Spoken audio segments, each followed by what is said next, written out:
So where did this story begin? Story yote ya Anju na Peter. Back in the day, man.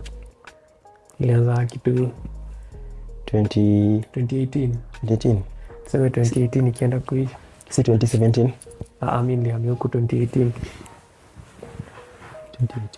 So for context tunaishi place moja. True. So 2018.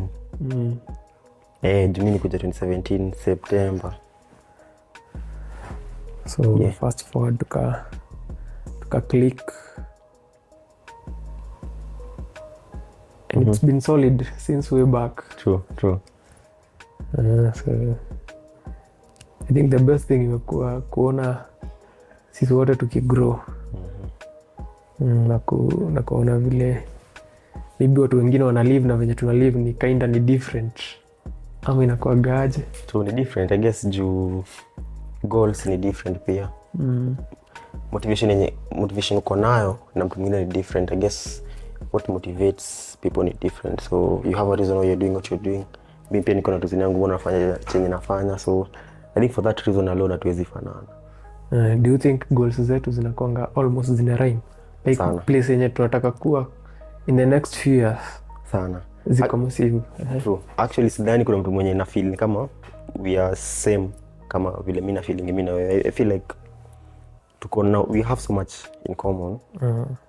Basically chenye unataka kwa life ni more or less chenye mimi nataka. So we have, that sense of direction yenye na correlates jika mwana sawa. Ni kinda ni correlate. Yeah, true. Yeah. So I bet ili tuleta pamoja and true. Coming up with this idea. And kupiga story tunajipata tunapiga story mob sana and I think stories ndizo zina define a lot of things. So if you have our own unique story, probably there's someone out there who is not talking about their story but ina relate sana na whatever we are doing. And they feel like they are alone and say kumbe siko peke yangu, kumbe struggles zenye napitia, kumbe kuna mtu mwingine bado anapitia. True. Unapatanga ni ngumu sana ukue in your own situation, whatever you're going through ikue ni like wewe as a person, as wewe peke yako. Vitu zikuwa different. You may be in a situation yenye unafikiria whatever you're going through ni wewe peke yako and you're in the worst situation possible. But kuna watu in worse place yani. Ni vile hawajaongea ama you haven't heard their stories. So unaweza kukolekea mazee mimi niko mbaya. Lakini there are people who are, having a hard time kukuliko. Ni vile labda huja get kusikia nini yao. So I think that's why it's important to get to share. Ndio kama kuna msee anapitia through the same situation, anaweza feel maybe encouraged. I feel anaweza get out of that situation pia and make something out of their lives. Yeah. So basically whatever you're doing ni kama kwanza ni kushare stories zetu na encourage maybe someone out there. Bring a positive change to the society. For sure. Basically I think that's it. Ndio maana tukakuwa na kanzi hii podcast inaitwa Inspired Action. Action, so tuna-emphasize sana on taking action. Si vijana waache kulalia masikio bana. Inauma sana by the way ukicheki maboys wanalalisha juu. I mean, you have so much to lose kama mwanaume. You can't afford to be basic as a man. You're supposed to be on top of your game. At least ama una try. You have to try bana. I think that also makes the basis of our maybe target audience sana to be young men sana. For sure. That's our target audience. So most of the content that we'll do is channeled towards raising a generation of better men that are more focused in whatever they're doing. Getting their shit together. Kupata a sense of direction kwa life. I feel si tuko kwa the same space, in this moment in time. Tuko in that place yenye try to figure out life. So anybody mwenye na fall to that bracket, into that bracket, kama una feel maybe you have something going on but you're not really sure kama that's what you should be doing, ama you feel like you want to try other maybe stuff ama different something different. I think there's the place that you should be. Juu tunashare those experiences for people who are trying to figure out where they need to be, where they want to be in life, what they should be doing, unaona. Vitu kama hizo basically. Kuna mtu nilikuwa nasikiza lately tangu tuanze kuwa content creators. Maybe watu wajui, but tuna create content pale TikTok. For sure. Sasa hii ni ya YouTube, then we'll get into hizo nini social media platforms zingine.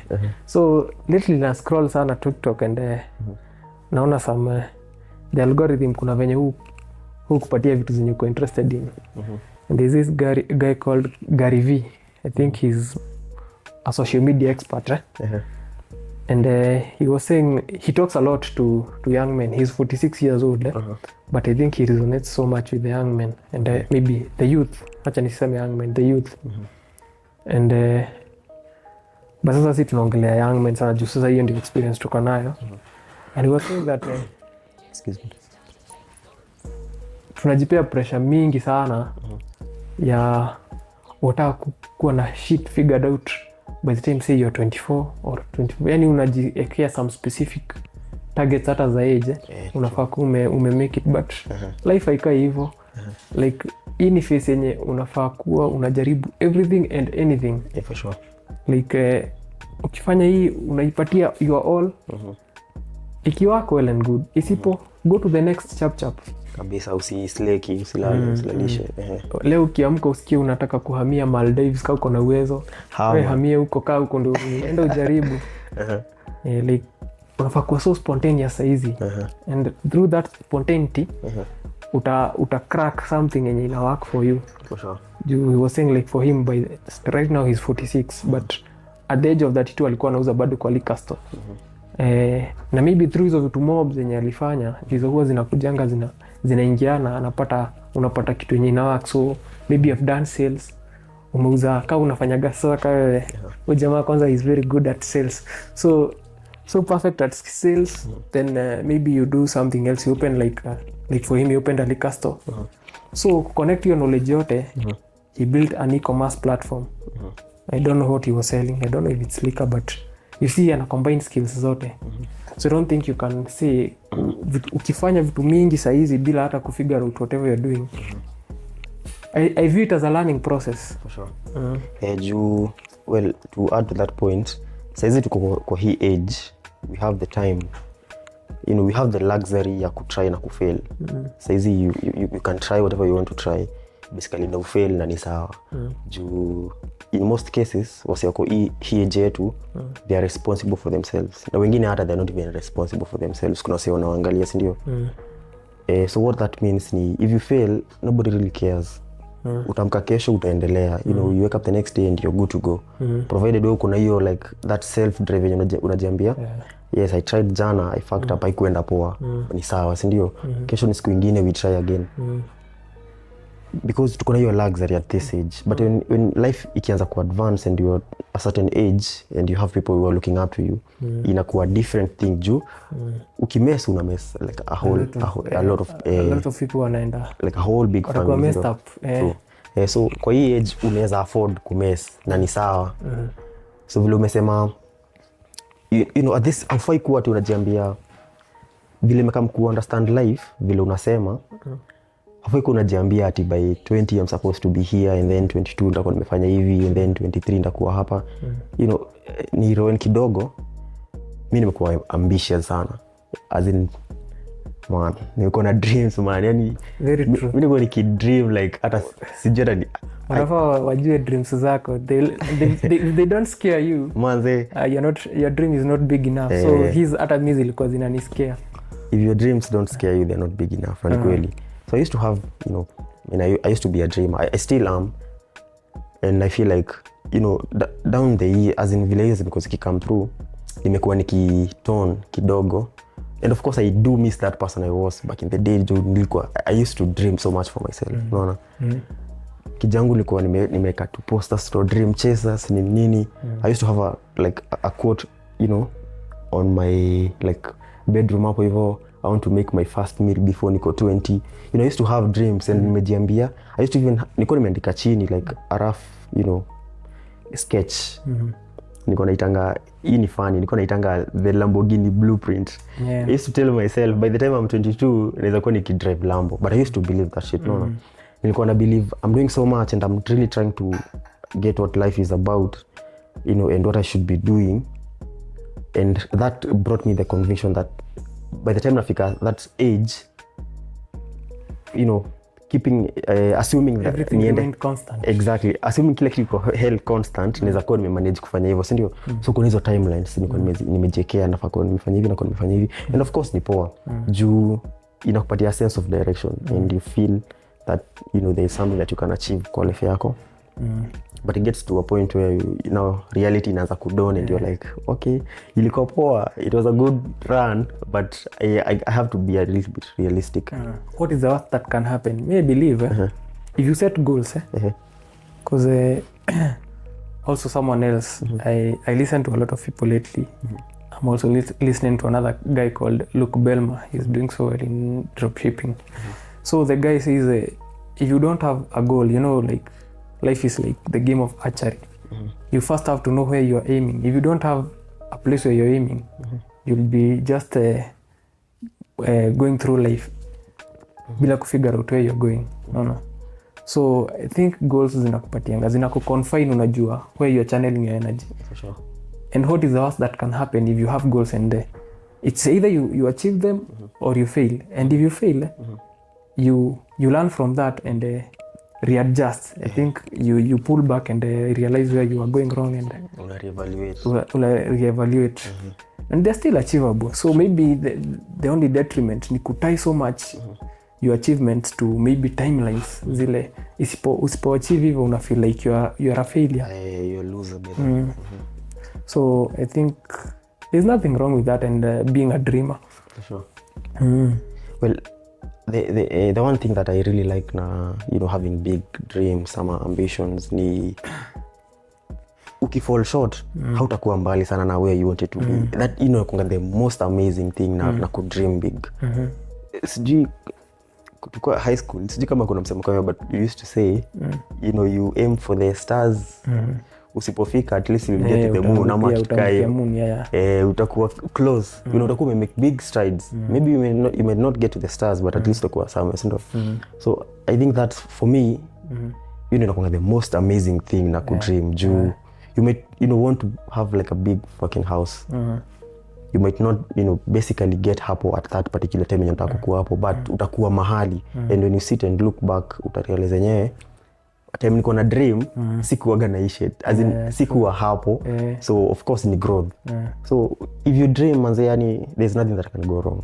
If anything, vitu ziturn out vizuri sana.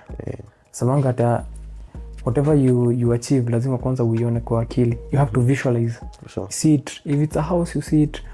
They say you have to, don't just say a big house, say you want a house with maybe 5 bedrooms. You visualize where the kitchen will be, where your garage will be with the cars you want to be in that garage. Like see that vivid picture in it. Okay. And now work towards it. Hapo sasa kwa kuwork, you don't have a definite way to know how you'll crack it. But somehow things fall in place. Like sasa venye tunaongelea hizi vitu za kujaribu juu. Basically the topic of this podcast was keep doing you and eventually you'll find something that works for you. For sure. So you have those goals, you know what you want to achieve. Then keep grinding. So not everything will succeed. Zingine zita fail. But in the long run kuna kitu tu utahit. Inaitangwa ku hit the goal mine. So now that you've mentioned it, I think tunafaa, you know, to dive a little bit more into what you should be doing at this particular time, sindio? Ama what you can both agree on ni kwa life ku succeed. I feel like you need to understand what it is that you're supposed to be doing, sindio? Ama to figure out what is working out for you, ama what could work out for you. Once you figure out unafaa kukifanya nini, you can now basically channel your effort ama resources to one particular thing na inakupatia better chances za success kuliko kudilidali and una mark time unashinda ukijaribu hii unafanya hii. So I feel like that is a topic that you should actually delve into tuone. So for you unadhani well, people wote watakuuliza unajua the common as in it's normal for people to see someone doing something and ina work for them and they're like manze mse alifanya hiki tu inampeleka poa. So mimi nafaa kuwa nikifanya nini ndo nafaa kufanya ndo ni succeed kama mse. Should I do what he's doing, nafaa nijaribu chenye yeye anafanya ama mimi nafaa kuwa nikifanya nini ndo nipate the same level of success? What do you think, as in what are you supposed to do to get to that point yenye wendo wase wanasema mse anafanya hiki tu na it's going well for him? So this is something I've come to accept. Now we are aging. Maybe tuko around 24, 25, 26. And we have friends in your age. Unaona wengine wanaenda into marriage. Wengine wanajituma na others are doing coding. Others are in serious business. And you find that kuna mtu amesucceed na kucode. Mwingine amesucceed na some other online business. Someone amesucceed na academic writing, mwingine amesucceed na blogging, mwingine amesucceed na biashara yenyewe. And then you start wondering what you're doing with your life, because probably so now you're talking to someone who maybe hasn't figured out what they should be doing. And maybe you start feeling like you're a failure or something. But the honest truth is huwezi fanya kila kitu. Sure. Like ukisikia hapa ndio kuna pesa unaenda hapo. Unaona nikaa hiyo imekuwa ngumu my work, so you jump right into something else. Like you'll never achieve something. So well, they say that do what you love. Something that you're passionate about. Something that you're passionate about. So it could be as simple as creating content. And if you find something that you're really passionate about, you never even worry about the money first. Money inakuanga the end goal. Like if you understand the psychology of money or how money works, you don't get money first. You first offer value, and through the value that you offer, money ina trickle in. Look at all the most successful people. Mark Zuckerberg alipeana value ya kupea watu platform ya kusocialize. Nani huyu jamaa wa Amazon? Jeff Bezos alipewa watu a platform where they could sell their ebooks and their products. So look at it that way. First, what value can you offer? And kila mtu akona their unique capabilities. So it's up to you to have that alone time and ask yourself the question that what can you offer people? What value can you offer? Once you've cracked that, and you figure out a path, then go with it, and along the way you also figure out ways to monetize it. So I think that's how I view it myself. How about you? How do you see about it? So chenye naweza sema ni a while back nikiwa uni, when I was starting my company, I used to try to read as many articles as I could kuhusu hizo job nini, trying to basically understand how a business is supposed to work. Nilikuwa na business ndogo naijua, but nilikuwa nimerealize this something bigger than I've handled before. So I needed to take time ni learn, ndo nijue the nitty-gritties zinakamna na hiyo industry, ndio. And one of the things that I came across sana ilikuwa guys who have actually made it wanasemanga you need to focus on the product kwanza. If you're going into a business because you want to make money, that might be the wrong approach for anyone. Basically any entrepreneur anataka kufanya biashara, the approach that they want to take si ati naingia kwa hii business ndo ni make dough. You first need to configure your mind, ujiambie there's a need for a certain product, ndio, ama a certain service. There's a niche for that product, ndio. So nikikamna hii product, what solution am I solving, ndio? As in what problem am I solving, sorry. So that gives you the solution yenye una offer wase, ndio. Now after we get now that perspective, now I'm solving a certain problem, then you can focus on the product. Focus on making the product ikuwe better. Of course hautasia tu una reinvent the wheel. There's someone who has done it, ndio. True. But when you want to look at the product, you want to think about things that you can offer, ama how you can offer whatever you're going to offer to your clients. and how different is it from what is already in the market, sindio? So you need to really concentrate on the product kwanza, and then when you crack the product bit, cash flow ni guaranteed. Juu whatever you're going to offer people ni kitu yenye wana realize how tulikuwa tunaishiaje bila hiki, tunaona because we may take time to understand what you are going to offer and how you're going to offer it, ndo iweze kurelate best na whoever you're trying to ama your target market. So you need to basically think about the product kwanza. And basically ni hivyo, you need to understand unataka kufanya nini. And it doesn't really matter the timeline. Juu saa zingine si ujiambia this is a problem by the way I used to have, not even used to have, na kuwaga nayo hadi leo.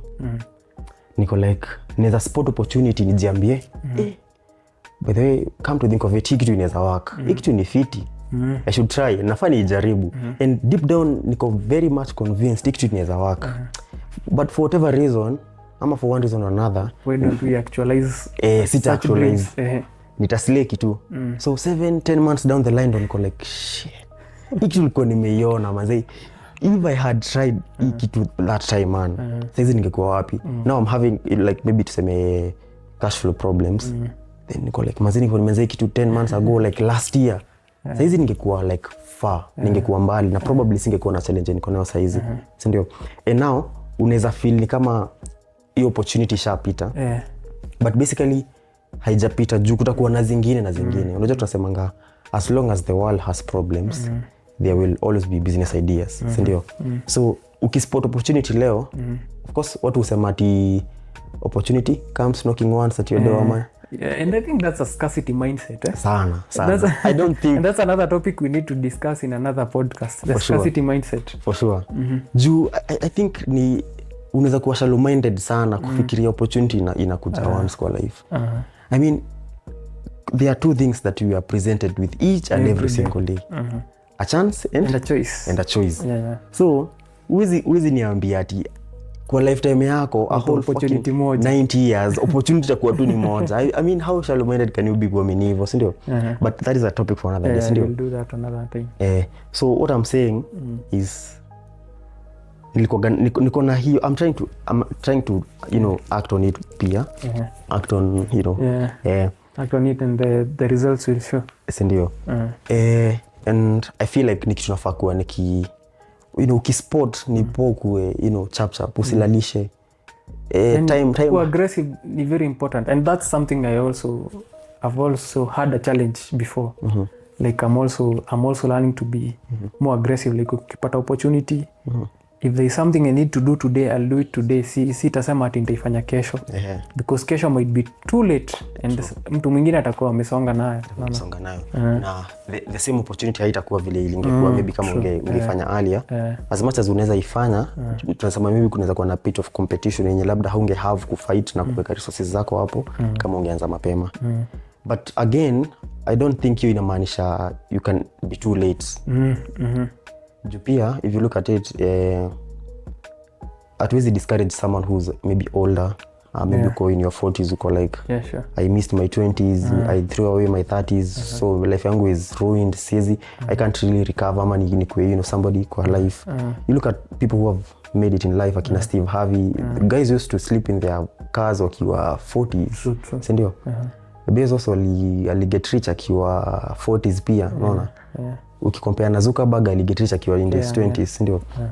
So vile mi uangalia, you know, put it into perspective, there's someone maybe who graduated uni campus akiwa 21 ama 22, aka have kuwait 10 years, maybe around 31 could get jobs, ndio? Somebody else ali graduate maybe at 22, akaenda poa by the same 30 before mwingine apate job, yeye alikuwa already a CEO of a certain company, ndio? But maybe they passed on maybe at 40 ama 45, ndio? So look at maybe somebody like Obama started at 55. Trump alianza 70, a bit late, ndio? So when you look at hizo scenarios, you can never be too late ama too early. When you look at everybody in the world works at their own time zones. So ndio, you might look at someone and they appear like they are in front of you, and you look at your situation na wengine wana happen kama wako nyuma yako, but that's not really an issue because everybody works at their own time. So you shouldn't be stressed, usikue stress sana ati nimechelewa sana nini because you're never too late, you're never too early. You are just hapo on the perfect right time, the right time. Nani, someone called Peter San Jordan in his 12 rules of life. I think I've talked to you about the 12 rules of life. Sana, I don't know it's rule number what, but he says, don't compare yourself with someone else, but compare yourself with who you were yesterday. Like your only competition should be yourself. Where you are today, you should be in a better position than where you were yesterday. So you should constantly be a work in progress. Shida yetu ni hiyo sasa, kutaka kujikompea na mtu mwingine, unasema huyu ako 23 na asha make it, mimi niko 25 hakuna kitu nimeachieve. Nimefanya kwa hii life. It doesn't work that way. Sisi wote we are handed different blueprints za life. And so long as you're doing your best, I'm really a high proponent of doing your best and giving it your best today. And that's the only thing that matters a lot. For sure. And things fall in place at their own right time. Okay. Well, true. Kuna story nishai kuambia, and I feel like I should bring it up tena. 20, if I remember correctly, around 2019. So bado niko chuo. By this time my company was doing a little bit good kwa hiyo time, for that time, sindio? And si unajua niko, I used to sell hizo products. So nilikuwa nimeenda kuget packaging solutions na uko chuo. And a friend of mine tunapanda naye kwenda kuchukua gari. So tumesimama hapo stage and we engage in a conversation. Tunaongea tu, yeye ni boys anafanya kazi yake pia, but they ako a bit successful na kwa job yenye anafanya. Ndio maana na pia akianza hiyo gig kulikuwa na challenges of course. Wasie wamejaribu nini, alikuwa ni show amekaa akauliza watu hii place kuna busy fulani na fikiri inaweza work ama nini, watu wamejaribu na nini inaenda poa. Now before I go to that point, as you talk about what you should be doing, ndo uweze ku find out what you're supposed to be doing. And when you get to that point, ndo you get to achieve a certain level of success. I feel it's important, whatever you set your mind to do, make sure that you have the necessary information there is about whatever you want to do. Siku hizi uzuri kuna there's so much information out there. Sure. You can talk to people maybe who have done it in that industry. You can read articles, books, YouTube, send your videos. Actually kuna wase wanafanya the same thing you unafanya, and they're putting out videos that you can actually see and try to better your approach on the same, sindio? So that is one of the ways zenye unaweza narrow down what you want to be doing in whatever stage of life that you are in, sindio? And of course hizi zote zinakusaidia to get to that one thing, the 8 factor that you're looking for, sindio? So back to my story, tukafika hapo and then you're waiting to get a car ndo tukuje hii side, sindio? So a certain Mercedes pulls like over, ikakam kasimama. Gari liko na kafiti. Unajua mimi ni msema magari, knock up, sindio? So nimecheki gari and I was like, nimebeba gunia, niko na machupa nini. Zinalikuwa na refill nazo soap. So I'm supposed to come tuzioshe, tuzi rebrand, tuweke soaps hizo zinaitwaje? Detergents kulikuwa detergents, fabric softeners, hizo nini zote, sindio? So hiyo benzo ikakam ikapull over hapo hivyo. Oh boys, there's a guy, a certain gentleman hapo nani, and he called us. But mimi vile nikonga dress na nimebeba gunia, I was like yezi kwa mimi ndo naitwa. Oh boys akaenda kwambia sio ndo usikie unaambiwaje, labda anataka kukuwa kitu wezi jua. Akaenda akaambiwa sio wewe, nataka kuongea na yule boys. Akaniambia unaitwa, niko like mimi ananitia nini na seti namjua. Nikamwambia come. So mimi nikaenda na magunia zangu, benzo safi. Ilikuwa sijui, I can't remember the make. But nakushow manze, najua magari bro, ilikuwa gari safi. nikaishia. Akaniambia ni aje, nikamwambia fiti. Akaniambia nimetoka Nyahururu naenda Nairobi and I saw you guys, I thought I should maybe, mnaenda wapi niwafikishe? Nikamwambia tuende hivyo town. Akasema ingieni. Nikamwambia niingie na hizo. Akasema ina noma, weka hapo nyuma. So the guy that you were with akaingia nyuma na mimi nikampatia hizo mzigo. Sasa ndiye anabeba hizo shit. Nikamwambia wewe chukua. Akachukua, si ndio? So mimi nikaingia pale mbele. Boys amekaa hapo. A young gentleman, a good looking gentleman amekaa hapo, well dressed nini. Very official guy. Then nikaingia kwa gari pale hivyo nimechill. So I was really keen on knowing why mbona ameamua kutupatia ride. It's not every day unachill hivi and then some rich guy pulls over ya kuingia kwa gari. Anakaa huyo bado. Si ndio? So nikamuuliza naweza kujua ni nani. So I'm trying to bring up a conversation, si ndio? Akaniuliza, nakumbuka quote and quote aliniuliza, unajua Jambo Pay? Niko like Jambo Pay naijua. Si ni platform ya ku complete payments nini. It's a payment gateway, inasaidia ku pay stuff, si ndio? Nikamwambia mimi najua Jambo Pay. Akaniambia mimi naitwa Mushemi, the CEO, and Danson Mushemi, the CEO wa Jambo Pay. Niko like what? Mazina ni kijana mdogo. So as we talked, akaniambia vile anaenda Nairobi. I'm sure it's okay to share his, ndio, it's not anything that is private, ndio. He was coming home kuona mapiro wake and then he was on his way to Nairobi and he was supposed to take a flight, personal flight. Alikuwa na board meeting Rwanda. Juu by then Jambo Pay ilikuwa Kenya, Rwanda, Tanzania, Uganda, Netherlands. I think the 5 countries, about 5 countries. So alikuwa na board meeting Kigali, Rwanda. So akitupik alikuwa na Nairobi kuchukua flight aende. So I was mimi kama community hivi, mimi niko chuo, I'm trying to set up a small business na mali nipeleka. I can show you, if you're into business, keep going. You're in the right track, unaona. Akaniambia, nikamuuliza how did you guys do it?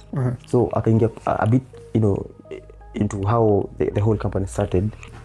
And ilianzanga na WebTribe. So WebTribe ndo the parent company ya Jambo Pay. And he was talking about how they started WebTribe after wamemaliza chuo. It was about an year or so, if I'm not wrong, after wamemaliza chuo. And then Jambo Pay kuja later in 2012, 2013 wakaanza ku get contract na county governments. I think Nairobi county government ikiwa moja hizo nini. So I made sure to ask him for a small business person, ama someone who is aspiring to be someone great for life. What is your advice? Unaweza niambia nini for someone who's starting out? You've been there, you've done it, you've seen the process, ndio. Tunasemanga trust the process. Umekuwa hapo, you've been there, you've done it. Unaweza niambiaje? Akaniambia the one thing ninaweza kuambia, something that will up, as in hii ni kitu ita apply all eternity. Aliniambia as long as there's progress, keep doing what you're doing. As in progress ndio inamata sana. Sure. Whatever you're doing, as long as you can see progress, keep on doing that. It doesn't really matter how big the progress is. Si lazima uone umemake mili leo 1 mic, kesho 3 mic ndio uone progress. Hapana. It could be as little as a few coins haukuwa nazo jana. Hiyo ni progress. Juu unaweza quantify progress, but per se si lazima ikuwe big sana ndio sababu una make steps. It's for you to sit back, ureevaluate, useme jana nilikuwa mahali fulani, leo siko hapo, hiyo ni progress. Jana nilikuwa na client moja, leo nilikuwa na 2, ni progress. Last week nilikuwa na 10 clients, this month niko na 15, hiyo ni progress. As small as hiyo, ndio. So ni important sana in whatever you're doing, try to see that you're making progress. King Kaka alisema hata konokono hufika, si ndio? Sikumbuki song but alikuwa anaongea kuhusu progress pia. Akasema pia konokono hufika. Ni slow, utakaa msaizi upitie hapa saa 4 ucheki ndio imeanza ku cross barabara, upige shughuli urudi saa 6 bado haijafika hata katikati, ukija saa 9 ndio inamaliza ile side nyingine. Unaona? So for you unaweza jiambia mzee, Umse ameshinda hapa the whole fucking time. Mi nimeenda town nikarudi nikaenda wapi nikafanya nini, si ndio? But ni progress. Juu hajakuwa hapo the whole day, si ndio? So progress is progress no matter how small. Even though aliniambia quote and quote progress is progress no matter how small. I think So, that's mo feel niko motivated sana nikikumbuka instant nini kama hizo na I think they keep me going for life, man. that's awesome, and I think it's an awesome place to end podcasts. For sure. Like keep doing what you're doing. For sure. It's a cliche statement, but it's really powerful. Sana. Trust the process. Don't gravitate towards the event. Take pride in the process. Event itakuja. The event ni sasa hizo do itakam. And everything good that you wish for. Sure. But you have to embrace the process. Also Bill Gates says, I think we overestimate the things that we can do in say a week or a day, but we underestimate what you can do in 10 years. So keep going, keep grinding. Tutafika tu. In real sense, whatever you can manage to do in a single day, 24 hours time, inaweza kuwa inakaa less sana. Ni less sana. Unaweza feel kama hujafanya anything. But you look at 5 years later with the same effort umekuwa ukiput in day in day out, inaweza kuwa progress kubwa sana. For sure. Let's call it a wrap. I think that's about it. That was a nice conversation. For sure. So until next time. peace.